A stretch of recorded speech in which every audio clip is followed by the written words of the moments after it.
Hola y bienvenidos al curso esencial de CSS. Vamos a hacer una pequeña descripción de lo que se va a trabajar en el curso. A nivel de lenguaje, vamos a conocer primero la definición de qué es básicamente, para qué nos sirve, cómo se usa a nivel profesional y dentro del contexto profesional como para aplicaciones móviles, para videojuegos, para aplicaciones nativas. CSS es parte fundamental. Entonces, posterior a esa presentación vamos a ver un poquito durante el curso herramientas de trabajo. Hoy vamos a trabajar ya como tal con la herramienta CodePen y pues comentaremos muy por encima de los editores de código que existen actualmente. Luego vamos a entrar ya en código directamente. Vamos a trabajar ya con nuestra herramienta. Vamos a ver la forma en que se puede implementar el código. Vamos a ver la estructura básica, la sintaxis de cómo se hace CSS. Vamos a ver las propiedades generales y las unidades de medida. Vamos a ver los colores y las características visuales que se le pueden agregar a nuestro proyecto en el caso de un sitio web.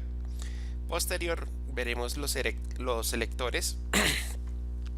Los selectores por clase, por tag, por identificadores, por cascadas, padres a hijos. Veremos algo de herencia. También veremos atributos y veremos array de nodos, que es un tema bastante chévere. Nos va a permitir identificar muchas más características específicas del lenguaje para cómo seleccionar elementos que se encuentren dentro de otros elementos o que tengan el mismo tipo. Pseudoselectores, también veremos pseudoclases, varias cosas. También veremos propiedades de background,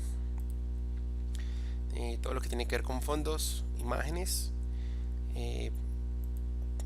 imágenes responsivas, veremos degradados, etcétera, etcétera. Tipografía, pues cómo trabajar la tipografía dentro de CSS, cómo modificarla y ajustarla de acuerdo a las necesidades del proyecto. También trabajaremos con media queries, y las media queries pues son un tema fundamental para el diseño responsivo. Posterior veremos transformaciones y filtros que nos van a ayudar un poco a mejorar el look and feel de nuestro proyecto. También veremos transiciones para hacer animaciones muy específicas, y cuando queramos hacer aplicaciones de animaciones mucho más avanzadas utilizaremos ya las propiedades de animación. Ya cuando tengamos claro el contexto principal de todas estas, veremos algo un poquito interesante a nivel de cómo trabajar imágenes, en este caso el formato SVG, aunque igual durante el curso vamos a ver todos los formatos de imágenes, JPG, PNG, que se utilizan bastante, inclusive el GIF, pero en este caso el SVG es un sistema de imágenes vectorial y nos va a permitir manipular no solamente cómo se van a representar los gráficos, sino agregarles animaciones, agregarles un montón de cosas interesantes. Adicional vamos a ver otros temas como patrones de diseño y frameworks de diseño, ya que durante el curso me han preguntado acerca de cómo trabajar con Bootstrap, Foundation, Materialize y otros frameworks a nivel de diseño para agilizar los proyectos a nivel de front. Pues la idea es entender un poco de qué va este tema de los frameworks de diseño, también conocer un poco de cómo se inspiran y cuál es la metodología a nivel de concepto.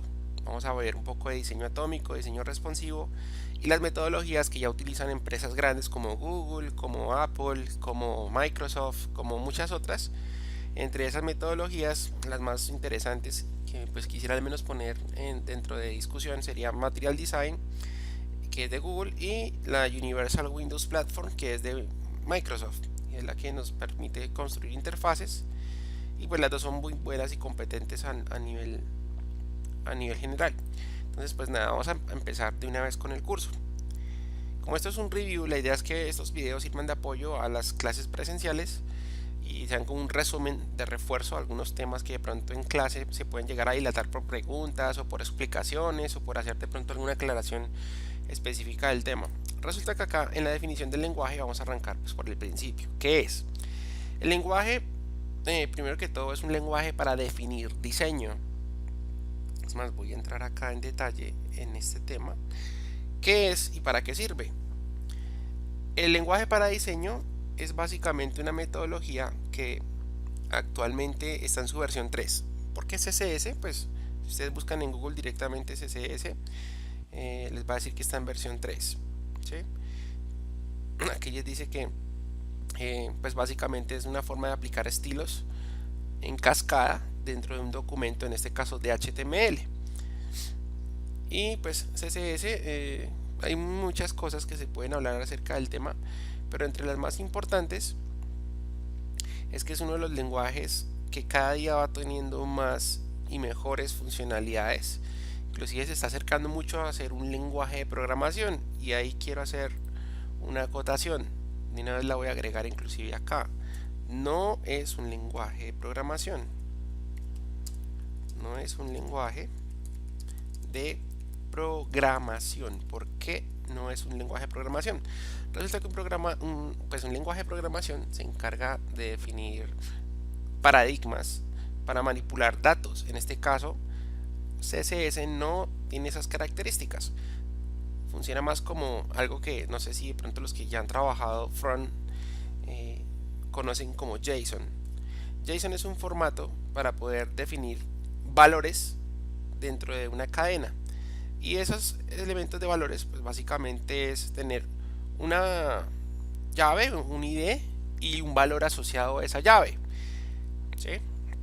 Pero como la idea es no confundirnos tanto con el tema de JSON, simplemente tengan presente que luego, después que ya lleguen a trabajar con una aplicación que consuma datos, normalmente el tema de JSON viene a aplicarnos como información. Lo mismo aquí pasaría con nuestro lenguaje CSS, nos agrega componentes a nivel de propiedades y verán que pues el diseño cambia. ¿Qué sucede acá en este caso? Como les estaba comentando antes de explicar un poquito, la versión CSS 3 no está completa, es una versión que aún se encuentra en revisión y sigue trabajándose, pero empezó desde el 94 básicamente en su versión 1, cuando ya la internet pues, existía, pero era muy joven y visualmente era muy pobre. Luego la versión 2, que pues por ahí entre los 97 y los 2000 empezó a dar sus primeros pasos. La última actualización que se hizo en CSS 2.1 fue hasta el 2011. Si se fijan acá, eso fue como un tiempo en el que se fue madurando el lenguaje, y ya pues con el boom que tuvo HTML5 y toda la revisión de JavaScript, que es el otro lenguaje que sí es de programación, logramos definir pues algunas características súper interesantes. Volviendo al tema, la versión 3 pues realmente empezó a tomar forma desde el 2012-2013, y la revisión constante se sigue trabajando hasta el día de hoy. Al día de hoy hay un tema muy importante que es la compatibilidad. Si ustedes se fijan, la compatibilidad, acá yo puse que 2016 en adelante vayamos y hagamos el uso o tomamos prácticamente el lenguaje con absoluta confianza. ¿Por qué? Resulta que pues el lenguaje no solamente es una orden que se tiene que sí o sí cumplir, sino que los navegadores, dependiendo de si se ponen de acuerdo entre sí, y con la W3C, que en este caso la W3C es, haga de cuenta, como la institución que se encarga de velar de que estas propuestas de diseño y estos parámetros y estas órdenes para los navegadores sean estándar. La W3C va definiendo, si se dan cuenta, acá un montón de procedimientos, un montón de normativas, y esas normativas pues así mismo nos van a dar forma para que el lenguaje cada vez nos dé más funcionalidades. El problema es que pues hay muchos navegadores, está Chrome, Mozilla, está Opera, está Netscape, está inclusive Internet Explorer, que ya está en desuso porque Edge ya lo reemplaza. Todos esos navegadores pues normalmente se tienen que poner de acuerdo a los estándares que vaya sacando la W3C. Entonces pues nada, eso es como el contexto en general. Y pues nada, 2016 es un año muy bueno. En el caso mío, tuve una grata sorpresa en que ya no necesitaba utilizar tantos prefijos o tener que hacer tantos cambios para que una propiedad en CSS funcionara. Aunque igual no todas, como les digo, están funcionando, porque si se dan cuenta aquí nuevamente en la versión 13 del 2013 hasta hoy en día se siguen modificando algunas propiedades, y no muchas salen del paper draft, que es como la propuesta final, y ya cuando sale de paper draft, que es como el nivel 3 a nivel 4, ya pueden volverse un estándar que ya los navegadores adoptan y hacen que funcione todo. Igual, resulta que si yo quiero verificar si algo se puede utilizar o no, esta página es súper interesante, se llama Can I Use. Can I Use es un sitio simplemente donde tú puedes definir qué propiedad funciona y si esa funcionalidad afecta a los navegadores y pues saber desde qué navegador funciona y desde qué navegador no. En el caso puntual, no sé, vamos a hacer algo como la propiedad color. Entonces, color es una propiedad para aplicar colores a la tipografía y fíjense que hay muchas definiciones, pero en este caso pues me está diciendo o me arroja los navegadores que tienen soporte, ¿cierto? A esa propiedad. No quiere decir que color sea la única, porque fíjense que se puede referir color a muchas cosas, ¿sí?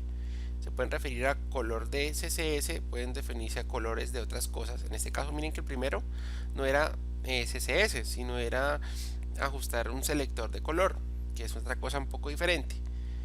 Esta es una subpropiedad que tiene CSS y pues miren que tampoco. Pero ya, en este caso en la versión, en el tercer nivel que dice CSS3 Colors, ya hace referencia a los colores, ¿sí? Y miren que todos los navegadores le dan soporte. ¿Por qué? Porque es una propiedad bastante antigua y funciona bien. Como les decía, hay muchas cosas que hay que tener presentes, porque no todo es una sola cosa. Color puede afectar muchos contextos. Esta página le da todos los contextos que normalmente la propiedad puede llegar a tener. En este caso, ejemplo, por ejemplo, la propiedad Box Shadow, que es para agregarle sombras a algo. Si ustedes buscan eso, ven que la propiedad es muy puntual. Saben que es de CSS3. Y si quieren ver qué tan compatible es, entonces simplemente miran acá en el gráfico y les va diciendo cuáles son las propiedades que van funcionando. Así que Chrome desde hace mucho tiempo, desde Firefox desde hace también mucho, Internet Explorer desde la 11, Edge, que es el navegador nuevo, y así. Los que aparecen en rojo es porque no tienen soporte o tienen algún tipo de inconveniente. Cuando aparecen de otros colores, normalmente hay que prestar bastante atención en la parte inferior, que hay unas tabletitas. Ustedes le dan clic a las tabletas y les muestran como algunas observaciones que tienen para que funcionen al 100% o razones por las cuales no llegan a funcionar esas propiedades en los navegadores. Eso lo veremos luego, pero pues simplemente es que lo tengan presente al momento en que estén explorando una propiedad en CSS, y si no saben si esa propiedad funciona o no en el navegador, pues la mejor forma es buscarla acá, ¿vale?